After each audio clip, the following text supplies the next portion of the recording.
All right. Hello and welcome to the Break Free podcast. My name is Blayne Elizabeth. I am your host. And today we are going to be interviewing infamous Mama Henry. She is a TikTok star. She is currently blowing up on TikTok and doing really well with social media. She's also a mom. And we are going to be diving in today on her journey through just finding who she is and everything that's led to where she's at today. So, all right, let's dive in. So today, Erica, where do you think we should start? I don't know, but first of all, Star was a little intense. We're working, we're growing, but thank you. I don't know where you want to start. I feel like there's just been a lot of fucked up shit that got me to like be this confident and vocal and like have my platform. So I don't know, because I wasn't realizing that all this shit was honestly happening to me until I started like doing therapy. And then I was like, oh, like that was fucked up for my childhood. And these friends were shitty to me. And then I was being crappy to myself. I eating myself into like unhealthiness. So I don't know, Miss Blayne, you can pick on go with this because I feel like I'm out loud on the internet. So I'm pretty much an open book and down to talk about anything. All right. So let's start with your childhood and your mom, because I know you briefly mentioned like your relationship with her. So why don't you tell me about like that relationship? Yeah. Okay. So obviously I'm black and white. Like we all know this, those who know me. And my parents got divorced when I was 4 and my mom is white. And then we were in Florida when they got divorced. We came back up here and basically my mom has kind of been raising me ever since. Like, obviously I know you from high school. You know that where we grew up, like it's predominantly all white people, all the white people. And it's like so weird because I just kept like living like in communities like that. Like where I live now is very much like that. But it's almost like I didn't know like I was black. Like as weird as that sounds, like if someone said the N-word, I would like immediately take offense to it, right? Like I know that harsh and clear and wrong, it would make me feel some type of way. But at the same time, I just moved in groups of white girls, so it was whatever. And it wasn't until what I call like the Trump effect, which happened like as I'm in my adult mom group of friends, that's when I really realized like, holy shit, I've been whitewashed my entire fucking life. And I let all these things go because it felt normal that people would say these things or do these things. But then I noticed because it wasn't a mom friend group, my kids are running around while these things are happening. And I was like, skirt, I can't give that same example to them. So that's when we became woke, and it has caused like people triggered this like effect, like a domino effect. And that's how I became infamous Mama Henry, because I'm just standing up looking at all these people going like, wait a minute, y'all are actually fucked up for what you did. But I'm still in a space where people don't understand what they've done because they don't see it as wrong. So basically my childhood, like my mother putting me in these spaces and my father never advocating and being like, she probably shouldn't be around all white people. There should be some diversity, like him never doing that. All of that turned into what you see sitting before you today. So you said your parents got divorced when you were 4. So like, where did your dad go at that point? Well, like originally, both of my parents were from Michigan. And then we moved to Florida. And then when my mom and dad got divorced, my mom moved back up to Michigan. And then my dad just like stayed there because both the parents like passed away and there wasn't really like anything like for him. And he was already like in his career. And my mom was like a flaming pile of hot mess shit. So she just came back up here and we like went to live with my grandpa for like a couple years or whatever. Oh my God. I lived with my grandparents too. Yeah. Well, me and my mom both lived with my grandma and grandpa. Yeah. Mm-hmm. Oh, wow. Okay. So you never really had like Black culture introduced to you as a child? Not at all, Blayne. Like I remember going, so I used to go to my dad's, like when we lived in Florida for a little bit still, like I would go like every once a month or whatever, but it was like not enough time to be like introduced to anything like that. And my dad like is not tight with his family. So he's basically like leached on to my stepmom's family, which is like this huge, like all these Black people, amazing, super tight family. But I vividly remember like you saying that, there was this one time where I went with my stepmom to the salon. And if you go to a Black salon, it is very different than a white salon. And I remember I went the first time and it took forever. I must be like 7 years old. And I'm like, this is so boring, like my hair, and it was done in a normal amount of time. Like I'm thinking in my little girl mind, and I was bored. And so I remembered when I went back again to see my dad, like the next summer or whatever, he was like, you're going to go, like, you guys, you're going to go to the salon. And I was like, I don't want to go. I was like, Dad, it takes forever to do that kind of hair. The way I tell you that my dad exploded on me, like I literally remember going like to like the room I was staying in and hiding behind the door because he was like opening it and screaming at me because he felt like I was like being racist. Like I literally think he was like envisioning my mom because my mom literally is racist. And it's like, no, like I don't have the, like looking back, I'm like, I don't have this exposure to Black culture. Like this is actually your fault. You know what I mean? Like I'm a girl. So yeah, like I had none. And even now as an adult, up until a few years ago, I would do like this very stereotypical, like you see a Black person and you're like, oh my God, like you just get that, like, like the whole like clench your purse thing. Like as a fucking person who presents Black to the world, like I was walking around like that. I had to force myself to go in Black spaces and like try to get comfortable because I was like, this is literally half of my genetic makeup and this is so fucked up. And now everything is different, but yeah, it was fucked up for a long time. Yeah. Yeah, I can only imagine. Well, I mean, that's what your life experience has showed you, though, is like living in an all-white society. And also, yes, those braids, girl, they take forever. Yeah. Is that what your stepmom was getting done? Wasn't a braid friend. This was, my stepmama had that like flick down shit that like looked like it was like a fucking beehive with all 90s. Hey, Miss Pat had her hair popping, but it takes, and then I've gone to hair school, right? Like I have my cosmetology license. So I understand now when you're doing Black hair, like, yeah, like even washing, like getting in there is longer, drying it is a longer process, getting it flat iron. And we're talking like time of hot combs. I don't know if you know what a hot comb is, Blayne, but like, yeah, like hot combs and the flicking and the swooping and the like, it's an art form. But obviously at 7 or 8, I'm not appreciating that. I'm just fucking bored. Yeah. What is your hair like? Girl, I got this sad ass white people hair. I had weight loss surgery like about 5 months after. Like my hair just started falling out. Like I've always had thick hair, but then it like started falling out, which is like, it can be a normal side effect. It's like your body goes through all this trauma. So months later, like that can happen. And that happened. And I'm just like, but I'm bald. So yeah.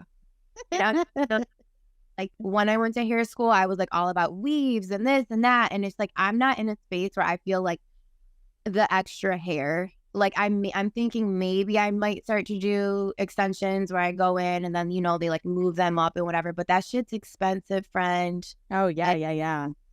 I'd rather be a bald baddie for now. So I remember you always having long hair with like caramel highlights. Yes. Oh my God. Those like thick ass highlights had me in a chokehold. Like, yeah. Yes. Okay. Let's talk about that for 1 second. So I would go to the Avenue. Like, that was the spot. And the first time I went in, this lady's her name was Suzette. Okay. And she ended up being my hair lady. And I like loved her. But like the first time I went in and like I literally have white people hair. And I sat in her chair and I was like, I want these thick ass highlights. And she was like, you have ethnic hair, so I'm not sure if that's achievable. And I was like, I have white people hair. And so obviously like she did my hair and it was fine, but I'm just like, even a situation like that is like, that's racist. Right. Like I knew it was wrong, but I'm just like, no, because I knew it would be okay. Mm-hmm. But I was by myself. And even if I wasn't, my mom would have probably just been like she wouldn't have, she didn't see shit like that. So yeah. So, okay, let's go back to your mom. So I've heard you like talk about on TikTok that your and your mom's relationship is like toxic. Mm-hmm. So why? Why is it toxic? Like what's going on there? Well, nothing goes on now because I've created a boundary. Okay. But honestly, like, I didn't realize my whole life. Like, I remember being middle school, high school, like, I would lay in my bed crying, like, why, God, why? Why did you give me this, Mom? Like, just so fucking awful. And then, like, after, like, researching and shit, I'm like, oh my God, my mom's a narcissist. Like, every time I that and I would look, and it just kept coming back to that. She was just like an alcoholic my whole life. And then I don't know, like she doesn't know how to like show love. So she would just like buy me stuff. I'm just trying to think like all the things that happen. Like she would like put her hands on me sometimes. Like I wouldn't say she would always like hit me or whatever, but like she would push me down, or like there would be times where she like drag me by my hair. Like I literally have like a scar on my ankle. I remember we were at a cabin one time and she pushed me down and dragged me by my hair, and I had like a rug burn on my ankle. And then she had my brother. That must be pretty severe rug burn to have like a scar. Right. And then she had my brother when I was 16, which you remember, like with Carly's dad or whatever, which that was. Oh, yeah. And once she had him, he was like this golden child, because my mom is bisexual, right? And she identified, she's more like dude like more masculine, and so I feel like she always wanted a boy, right? And a white boy with blonde hair and blue eyes just like her. And he became this perfect whatever, and then it was like even more evident that I was quite literally like the black sheep. So the more I googled narcissistic mothers, I was just like, yeah. And so years go on, and like there's parts of our relationship where I'm jealous of my brother. Like I remember one time turning around, she lived in Grand Rapids still, and I was still in Saginaw, and I came over here to visit, and we're like garage sailing or something. Were you an adult? Yeah. Okay. Like at this time, like, okay. But I remember I got so mad. Like my mom made me feel just so jealous of him that I turned around and I like screamed. This kid is like in a car seat, dude. And I literally was like, I hate you. Like screaming at like a fucking 3 or 4 year old. And I'm 16 years older. So like how fucking old, like that's just like crazy. But that was like the type of shit, like the dynamic, like my mom would put him there. And then I'm like, oh my God, what am I doing? So I had to like do a lot of healing to understand. Like obviously I felt immediate guilt for that. But now I'm like, it's not my fault. And it's not his fault. Right. But then it got to a point where as I matured, and like when I go through this thing with all these mom friends and this racism and getting woke and losing weight, and I just started to like be like, I can't go in a cycle with you anymore, because that's all that it was. Like it would be like all good, and then something would happen, and like she can't be like a normal person, like where something happens and you're like, oh my God, I'm so sorry I did that, or oh, I agree to disagree. Like there's none of that. There's none of that. And then she started kids the way she started to treat me. Oh. And at that point, I was like, no, LOL, like we're done here. And so that was fucking it. And then when I got on TikTok and I started talking about her, I was like, whoa, like some of my most viewed videos are about like narcissistic moms, because the people that can relate, like it's fucked up. Yeah. So my mom's dead. My mom died in 2016, but she had like certain things that she would not get honest about, and she would take it to her grave. And I'm in recovery, right? And so like I started going to treatment centers and to rehabs, and they're like, you got to be honest to heal and grow and like to stay clean. And I'm like, but wait, my mom taught me like that's like to be sneaky, you know, and to be sneaky is exciting. And as long as you look good on the outside, like you can smoke crack on the weekends, you know? That's real. So that was really confusing to me. And yeah, like again, like there's just some shit she would never be honest about. And like she called me a liar about things that I've seen or that I knew, that she's just like, no, you didn't see that. You're lying. And so, yeah, I can totally relate with that. Like, deny, deny, deny, never own her own shit. And honestly, I don't even think it's her fault either. Like, I feel like it runs deeper than that. Like, since she's gone and she's exited my life, you know, I have like, I don't know, like I have a better view of it, I guess, since I'm not like in it. So her dad was abusive. And so she lived with him until she was 12. And they were abused. And he was an alcoholic as well. And she got taught, you didn't hear shit, you didn't see shit, you know, everything stays at home. What stays or what happens in the home stays in the home, you know, so that was like pounded into her head. And so I can forgive her for all the fucked up shit that happened, but I can totally relate with that. And then my father he's just not a father. I see him as a friend. My dad came back in my life when I was 14 and then had my brother and sister. So I have siblings that are, my brother's 20 and my sister's almost 22. She'll be 22 in November. And I'm 35. So I definitely get that age gap, Erica. And also it's like when my dad came into my life, boom, there was 2 more kids. And so it's like I never really got to know my dad because it's like there's 2 babies in the house, you know? So I just kind of started doing my own thing. I felt when you were saying that, like how your mom would be in like denial about stuff. So I met this new friend and her mom is, she's narcissistic too. And she was complaining about all these things, not complaining. She was venting about all these things in her childhood. And I said, because I realized this with my own mom, I said, did you ever stop to think for 1 second though, that like, even though you're like, this happened, that happened, like, no, it didn't, no, it didn't. I'm like, did you ever stop to think that like, they literally remember it different? Like literally, because I have said to my mom about specific things like 9, 10, 11, 12 times. And she's just like, no. So I just got to the point where I'm like, you have lied to yourself so fucking bad that you truly think that the reality is this twisted version. So I have to give grace there because I'm like, if you can't remember it, how can you apologize to me? But like, you've forgiven your mom, and I don't know if that comes in death and that's something closure-ish for you. Like, I don't think I'll ever forgive my mom. And I think I had to get to a place where I think like, if my mom dies one day, am I okay with having like took all this time not speaking to her? Like, I truly feel like she did so much damage to me that I can say that I'm okay. And I watch her now do damage to my brother because he's just like under her fucking spell and has no friends and lives with her. And it's the 2 of them all the time. I'm like, it's like you're dating, which obviously it's not like some sick, weird thing like that. Okay. But it's like, they just do everything together. Like, they finish each other's sentences. I'm like, this boy is 20. Okay. Like, I have a 17-year-old child. Like, he's off with his friends and his girlfriend, and I never see him. My brother's up my mom's ass because she needs his validation to exist because she has no friends.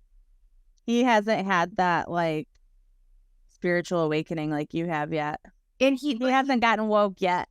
He won't though, because he's living a different experience. You know what I mean? And my mom overcompensates by buying him this and buying him that. Like, the level of shit my mom does is crazy because like, I feel like that's what narcissists do. They need the outside world to tell them that they're worth something. They're okay. Yeah. Like, she's literally building this house on, I know you're not familiar with this area, but like this road, it's like, I don't know. There's older. What area? Grand Rapids. Oh, okay. Yeah, no, I'm not. Yeah. So there's this road with like older homes on it. It's like one of them. Is that where you live? Yeah. You live in Grand Rapids? Yeah, I live in a suburb of Grand Rapids. You didn't know that? I thought you lived in a different state, girl. I thought you were like Wyoming or something. The city I live in is called Wyoming, but like it's like Shields to Saginaw. Okay, that's really weird because I just went to the haunt there. I saw you and I was like, wow, Blayne, cool. I'm sorry. I didn't know you lived there. That's like right. So Wyoming is like split where part of it's kind of like, and then like part of it's like nicer. The haunt is kind of like, but yeah. Yeah. Well, damn. Oh, my mom's house. Yes. Okay. Sorry, Okay. I got sidetracked. That's okay. So the road is like a main artery that like goes through this town or whatever, but there's like older homes on it. So she has this land and she's building this home that literally looks like it belongs on South Beach, but like putting it like imagine if it was on like Miller Road. Like somebody just randomly built like this big ass square Roblox looking house that belonged like on South Beach. Like everyone would go like, what the fuck? What are you doing? And then she was, I'm thinking of putting a fountain in the middle of it. And like my mom doesn't have money to like cash. That's what I was gonna ask you. Like, how is she building this house? So she'll cash flow part of it, but then she gets stuck because we're talking like extravagant. But it doesn't matter because the whole point is she needs the outside world to think that she's like this whole thing. Meanwhile, she doesn't have any friends. She doesn't do anything. It's her and my brother like wheeling in a circle, like being weird and existing. And it's like, I can't. Like, y'all are fucking exhausting. So how did you guys both end up in Grand Rapids, though? So I was born in Grand Rapids.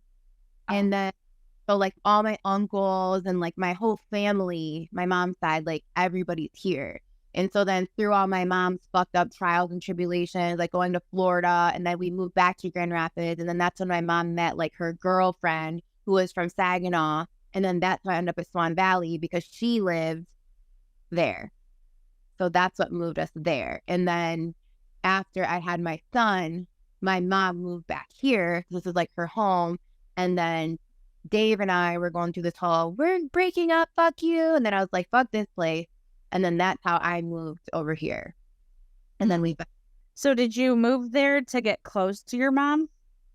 I moved here as like a saving grace, Dave, who obviously being married to, and it's my sweetheart. But like it was just a fucked up. You're not supposed to be with someone when you're 13 years old, okay? Mm-hmm. So lots of fucked up shit.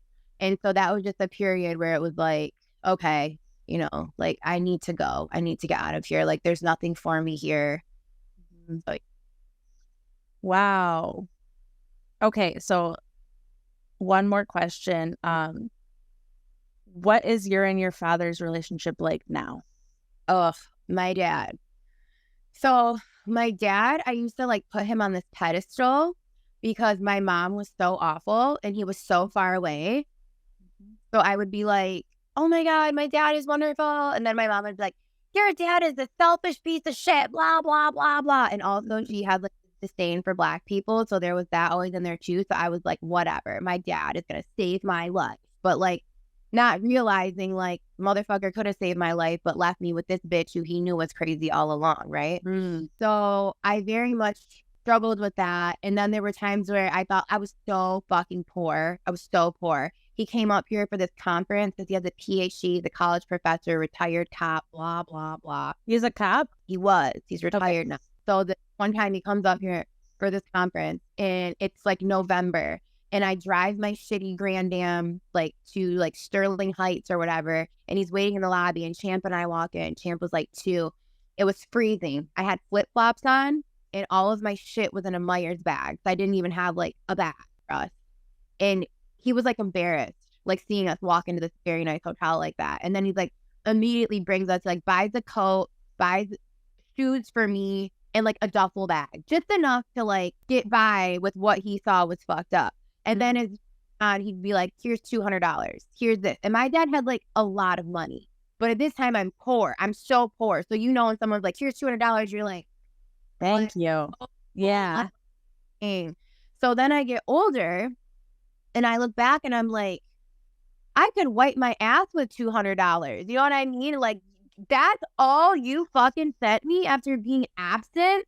And so then I'm having these realizations where I'm like, no, like now I'm calling you to the carpet because where the fuck were you? You left me with this fucking lady. You did save me and I'm thankful for those moments, but you could have saved me. Like you could have moved us, helped us, like, because the whole time I'm going to college, like, and he's a professor, like, he could have moved me in his house with my son, put me up at his school for free. You know what I mean? Like, I'm drowning.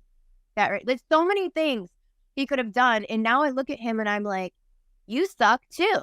And as I'm like reeling, trying to find my Blackness and whatever, I'm like, you're the fucking key and you got nothing for me. One of the last text messages I sent him, because I was like, complaining about these white people and how they're treating me or treating my kids. And he was like, what'd you expect? You moved in next door to them. And so you thought that they would see you different. Like, so that's what you get for moving in next door to them. And I was like, wait a minute, sir? Because he's from Detroit, right? He grew up like in that fucking whatever. He's been around Black people. His whole world is Black people. No, sir, I did not move in next door. You left me with the white lady, so I thought I belonged. I wasn't even next door. Like, I belong here. But reality is like, people can live wherever they want. But when you're in a space like this and you look like me, shit's just different. So his perception is fucked. Like, he thinks that I chose this, but I didn't. Like, you chose it for me. Now I'm just like, I have nothing for you. Because every time I speak to him, he also wants to like demand respect because he's of this baby boomer mentality that I am your parent and I deserve to be. No, sir. Respect is earned. And that's what I teach my 12-year-old daughter. Like, I'm not respecting you. You don't respect me just because you're my dad. I don't have to. So that's where I'm at with him. Like, I feel like the door is so like cracked open, but he just will be so like the last time he texted me, he was like, that's probably the last trip I'll be making up to Michigan. And I'm like, cool. Thanks for the threat. Like, enjoy your empty life because it's full of my stepmom and your boring friends you go to lunch with. It's very scheduled and like, you're never going to get the love from me. Or his grandchildren. You're not. So that's where that is. Like, I've been in this space where I'm like very alone and I was really sad to be in it for a really long time. But in that space is literally like where I found myself. And like, I fucking love me, bitch. Okay. And I'm forever evolving and forever growing. And I look back on stuff. I'm apologetic to like the way I was to people in previous versions of me. I'll be alone before I ever put myself around other people who are not like on the same frequency as me. Like, I'm not doing it. Yes, because okay, so like with your weight loss and like with my recovery and just, everything that like me and you have both gone through, we're forced kind of to take a look at ourselves and like to become self-aware, and not everyone is forced to do that, and it's uncomfortable and people don't like being uncomfortable, And if you're not forced, then like your option is like death, right? If you chose to continue to do drugs and whatever, like eventually you would just die. If I just chose to keep eating myself to death, like I literally was like, I'm going to have a heart attack. Like, I literally feel like God was like, you will have a heart attack. Like, I could hear it. And I was smoking, like I smoked like a pack a day, like, and I don't do any of that anymore. And I'm way fucking better off. Like, addressing your shit is like the key to everything. Do you feel lighter like in your heart? Girl, I feel lighter in my heart and my body. Okay. I don't know. I don't know if I feel lighter. Like, I'm very like empathetic, like as a human being. So I don't know if I feel lighter because I'm always worried and thoughtful and whatever. I feel aware, I guess. I feel happy. Like, even in moments where I'm like, why is this happening? I'm still like thankful and I'm happy. That's how I feel. Yeah. Okay. So let's take like a turn and start talking about your content journey and TikTok and like how that has been like impacting you. Okay. So that gives me anxiety. I'm currently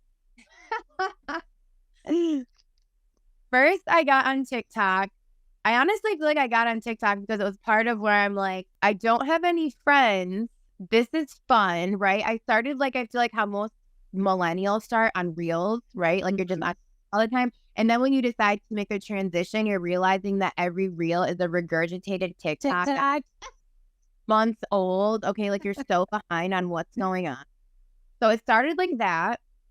And then I was like, I started couponing. I went on TikTok because I saw couponing reels. And then that's when I started to share my couponing stuff. And I swear to God, it was you, literally you and somebody else I don't know if you told me that I should make a TikTok. I did. I did. I did. Yes. Yeah. So you were watching my little couponing things or whatever, and then another friend was like, you should just go on TikTok. And I was like, no, because I was still feeling like that space is not for me. I'm old. Yeah. Yeah. Same. And then I started to be like, okay. I was just talking about this in a TikTok the other day. Like one of the very first ones, I'm like, it's fucking cringy as shit. I'm like in the corner of my room doing, my money don't jiggle, jiggle. It folds. And I'm like, oh, I remember editing it and I was so good. Like, I don't take it down because I mean, it's like a testament to where like you start or whatever. But that was it. I was like, I have nothing going on. I have no friends, but I'm like bored. So I was like coming into my confidence where I can get in front of a camera and talk. And then I just started like moving from trending stuff because I did get a viral video. So then I was like, woo. And that was like so exciting. But then I started to transition into making TikToks about like fucked up shit that's happened to me. And a lot of it revolves around race. And a lot of it will be like these deeper thought things that just go over people's head. But either way, it's like polarizing. So you're annoyed about it. You're going to tell me you hate me, or you're like, yes, queen, let's go. So that's kind of like, it just innocently started with like these fucking couponing things. And then it evolved into where I'm at now. But where I'm at now, I'm just like I literally feel like shit is swirling all around my head. And I'm like, what do I grab? Where do I go? Because the thing is with like making money off of this, it's not just like from TikTok. Like obviously you can get paid from TikTok, but you have to have your hand in like 12 different bags. And so that's where I'm at. Yeah, I definitely feel that.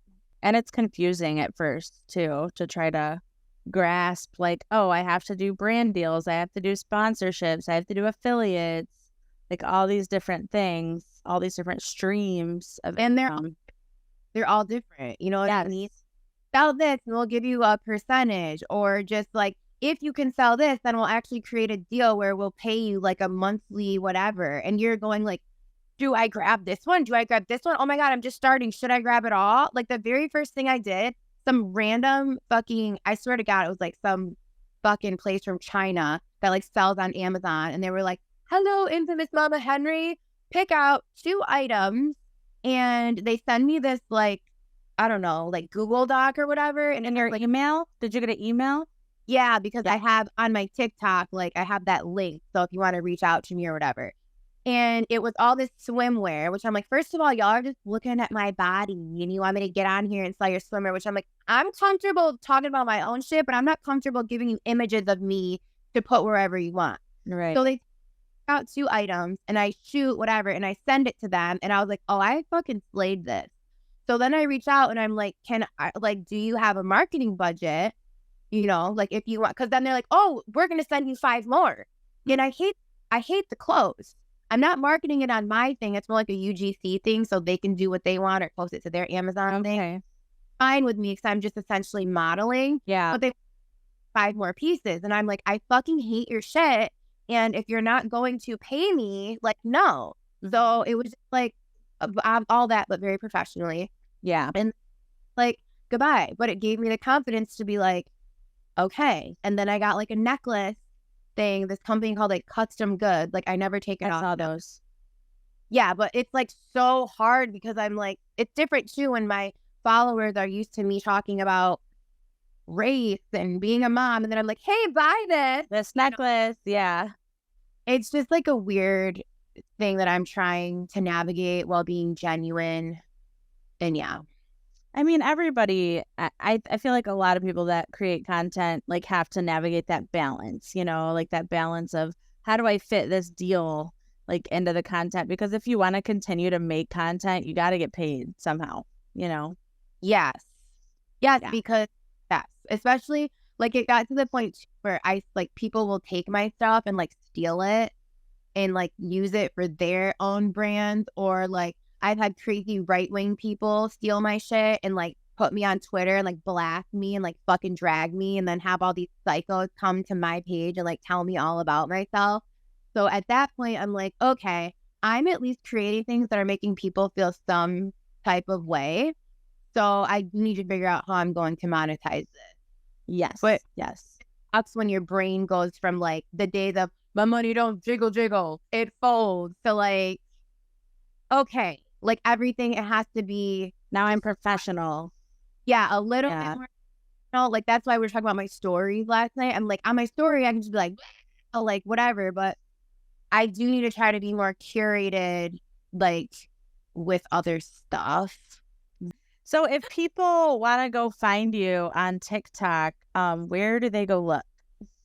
You can just search Infamous Mama Henry and you will see my face talking about all sorts of things. Okay, awesome. And do you have any other platforms that you wanted to plug? I mean, I'm trying to work on my Instagram. It is very sad. That is like one of the things. Last night, I was like, let me work on rebuilding this. I'm trying to work on my Amazon shop.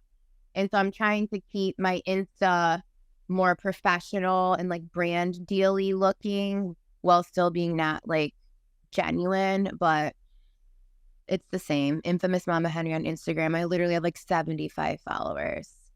I know if I post like my TikToks to it, I know that it will like start growing. Yeah. I just don't want that. Like, and I literally hate when I go to someone, I'm like, ooh, I love this creator. And then I go to their Instagram and it's just like the TikTok, like, and they don't even bother taking the watermark off. I'm like, come on, you lazy ass. So I don't want to do that. Like, I want it to be, it can be some of the same experiences. Like if I'm doing like a haul and then I'm just like a picture in an outfit and then I'm trying to link you to my storefront, cool. But I need the experience to be different. I need the vibe to be different. So I do have an Instagram, but not yet. Okay. It's there. Like y'all can go follow, but it's just whatever. I'm really trying to focus heavy on like promoting my Amazon storefront. And then I just got accepted to, what is it called? LTK. It's like this thing where follower or creators can go. And then instead of like Amazon, you just link to shit on Amazon. Through them, you can be like, I don't even know. They have like thousands of stores, but you can be like, I got this at Express. And so you can literally link it to Express. And so then you'll be paid like from Express. So it like opens like more affiliate doors. Exactly. So I need to got accepted, which I was like, I'm not going to get accepted for this. There's no way. Because I look at the people doing it and I'm like, y'all are the shit. And then they were like, welcome. And I was like, okay. So, yeah. Well, I think that we have, we judge ourselves the most harshly. We beat our own asses. Well, yeah, too. But when you have like a mom being like, you're not shit, you know what I mean? Or like you're ousted from these friend groups, or you know what I mean? Like I feel like the whole world literally like points at me and is like, no, bitch. So it's taken a long time for me to be like, oh, wait, I am that bitch. Like, yes, queen. Why do you feel like that? Just because that's how it's been, you know what I mean? Just the way my mom talks to me, or like my dad just like being whatever. And then like my family, like they take my mom's side, obviously. They don't say shit, but like they'll have like a whole Christmas party and like not invite me, but invite my mom. And I'm like, y'all are trife for that because she's awful. And then just even like my high school friend group, it got to a point where I never confided in them because I feel like they didn't understand me. And then, but they're always sharing and which is normal. That's what normal friends do. But then when I started confiding in them, it would just be like, it wasn't the same loving reactions that they were giving each other. It was like, well, why don't you do this? And I'm like, well, damn, like, do I even really fit in here with y'all? And then I would get like booted from the group for things that I wasn't really doing. And then I get to rejoin and certain people are invited to be in weddings and I'm not. And I would just be like, what the fuck is going on here? So I had to step away. The mom friend group, thick as thieves. We go on vacations together. We do this, we do that. But then when I'm like, what is going on? Like, you guys can't just be racist. I'm a Black person. Then all of a sudden, everybody's fucking mad at me. all this shit happened to my son at this school and race, and he transfers, and like literally a whole community is like, fuck you guys. Like, so it's like a theme, but I'm starting to realize that people look at people who, I don't know if it's just like you radiate different, like you're brighter. And then when I got like cuter, you know what I mean? It's like you just get more hate, or like I see it with my kids, like in sports or whatever, like people love you or they hate you. And that's just like what it is when you're a certain caliber. People love you until you're doing better than them. They want you to grow. They're like, I support your journey. I support your journey. And then once you start, growing past people or outgrowing, then they're like, oh, look at her. She's, bad. That's exactly what happened, like with these moms. Like Fat Erica.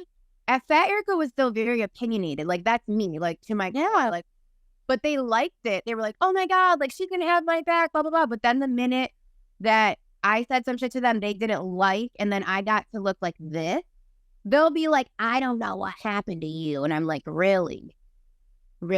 You're right, Blayne, because I outgrew you and you didn't fucking like it. Listen. Yeah. That's 100% correct. And I am not about that shit.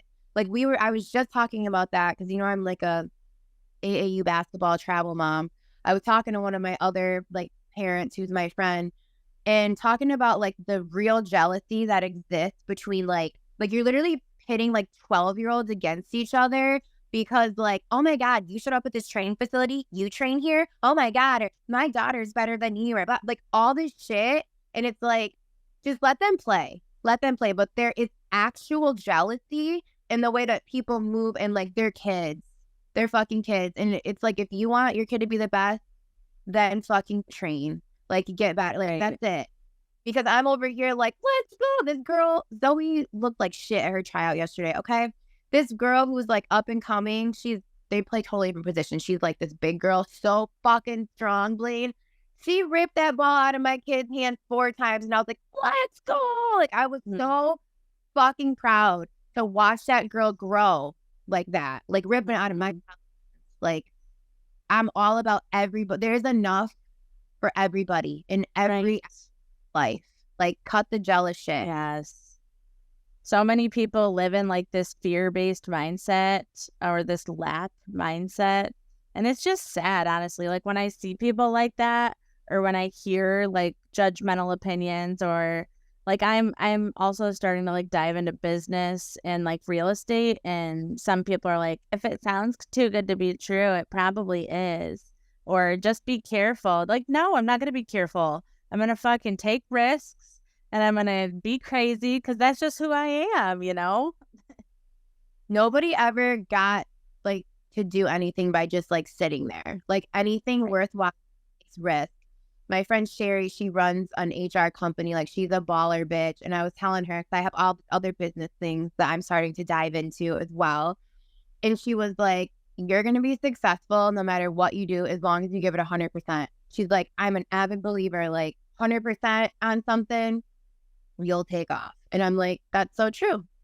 So if you put it, whatever, those people that are telling you that, they're all scared. Like when I was having weight loss surgery, like one of my uncles was like, everyone who I know have had that, they have either died or they've gotten fatter after. And I'm like, okay, bitch, here I am 3 years later. 3 years later, because I'm very alive and honestly too fucking. So like, no, because he would never do it. And that's fine. We love that for you. You go live in your dusty, boring ass lane. And your safe life, right? Yeah. Your very safe, boring life. Yeah. I don't want to be here forever. I don't want to. Where I live, this is some people's end goal. I live at the end of a cul-de-sac with a manicured fucking lawn. I have 2 kids, 2 dogs. Like I have a new car. But like, no, this is a pit stop and I need to move on from here. I have other things I want to do in my life. Once I'm done raising my kids, I'm not going to just be sitting around here talking about, oh, back with no, bitch. I want to own Airbnbs. I want to fucking fly around. I want to get on a plane and fly to Paris, even though I'm terrified of flying. I don't give a fuck. Give me Xanax. I want to go live my life because my kids are on, and I can't just sit at the end of this cul-de-sac. I can't do it, and I won't do it. Did I tell you about my Airbnb journey? No, I want to hear it. Okay, so we have a 5-bedroom house. We just bought a house in July, and so we've listed 2 of our bedrooms on Airbnb in our home. So they share our kitchen, they share our living room, and they share our bathroom. So it's definitely been an interesting journey. I feel like everybody that's came through, like, comes through for a reason. Like, one guy was, like, working in prison reform, and he was going to Bay City to the federal prison to teach them trades. And another guy was, like, in AA and taking his CDLs in Freeland. So, yeah, it's been really cool. Definitely made, like, $300 this month. You know, nothing crazy. But it helps, and we're gonna put all that money towards our mortgage to, like, help pay it down, you know? Yeah. I think that's great. I could not have people in my house like that, but you and I, but that's awesome. Like, any stream of income that's just like whatever, like all of that, I support all of that. Yeah, we're trying to utilize, like, what we have right now, like the assets that we have, and then eventually we're gonna keep, you know, acquiring properties and growing. That reminds me of, like, when I first started selling on Marketplace. I was like, how am I gonna do this? Like, it felt overwhelming. I don't mean just like list it, set it on my porch. I mean, like, shipping items. But like, after I had my surgery, and like, all these clothes don't fit me, right? Like, my whole closet. And so for months there was a pile on my bed, and one day I was like, fuck it. And I just started listing it, and the pile just started going boop, boop, boop, boop, boop. So I took what I had, and then after that, because I was printing paper out, cutting the labels out, and then I was going to buy tape. I was going through paper and tape, like, at a ridiculous rate. But then eventually I had enough money, and I just went on Amazon, and I bought my little, like, $100 printer or whatever, so that it's like a thermal printer that prints the little labels out. And it was like, I literally started this side hustle with what the fuck I had. Like, I didn't have to dig in my own pocket. And then any money I had is when I would go to the Goodwill bins, which I don't know in Saginaw if they have those, but it's like the Goodwill outlet where everything's in bins and they weigh it. So, like, you're literally buying shirts for like 20 fucking cents and you're listing them for like $40. Like, it's a fucking no-brainer. Wow. So I would take the money that I got, the profit, go to the bin. And even if I spent $80 at the bin, if I sold 3 items for like fucking $200, like, I could literally throw everything else away. And it was like, I'm never losing. Like, you just can't. But that's cool. Yeah, I didn't know that you were doing that. I do all sorts of things like that. That I love because it's fun, and it's like, you're like, ooh, a sale. But that takes a lot of time too. Like I said, if you put 100% in, like, there was like $500 a week, but it's like, you literally have to be like, okay, I'm gonna picture, and then I'm gonna post, and I'm always like, oh my god, get all the dog hair off, get the wrinkle off. It's too much for me sometimes, so I like break and then I go back, and All right, Erica. Well, let's wrap up this session. So let's just end this with, for anybody else that's like going through like narcissistic abuse, or if they're biracial and trying to like tackle their identity, do you have any advice for people? That's a lot to wrap on. Get a therapist, first of all, like one that understands you. If the first one doesn't work, find one that gets it. Find a community, biracial people, because those people totally understand what it feels like to be Black and be white and have people tell you that you're not either. And however the fuck you want to identify is how the fuck you identify, and like, don't let people label you, because them labeling you is like their own fucked up trauma that they've experienced because they're trying to make you into something. And that's pretty much it. And boundaries, bitch, draw them. All right. Wow. Well, this was a great discussion. Maybe we can do a part 2 someday because it seems like we have a lot to talk about. Yeah, I feel like that was very chaotic because I have a lot of things to say about a lot of topics, but you let me know how this turns out. Okay, sounds good. Well, thank you for being so open and sharing your journey to becoming woke. Thank you for having me, Blayne. Yeah. All right. Well, thank you guys for joining in today, and check out our next week's podcast and have a good day.